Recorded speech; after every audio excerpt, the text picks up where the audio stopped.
Yeah.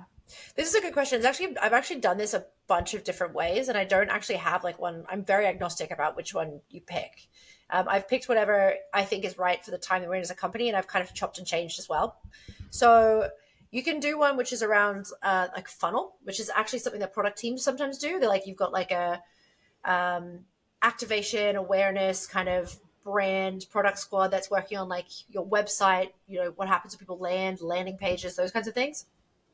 And in that case, you would have your recruitment and onboarding squad that just focuses on like that first top of funnel for your people team, all the way through to like upselling and promotions. Like you've got maybe a product team that's focused just on growth. Like how do we drive product led growth within our product?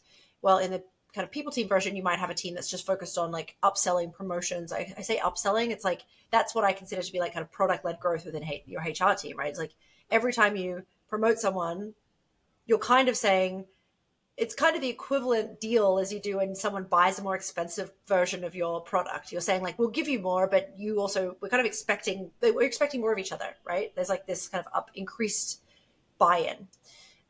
Anyway, that's, again, I'm going off piste. So it's like a funnel approach you could take.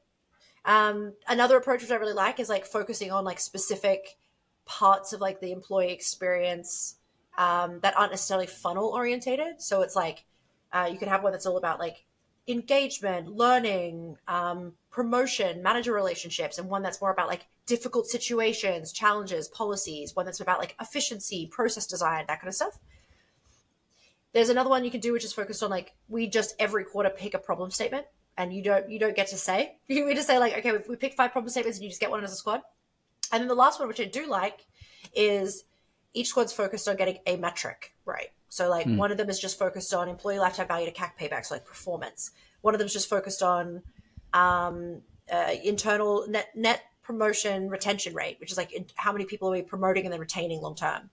And then what they do is they focus on problem statements that they think are limiting those metrics from being as good as they can.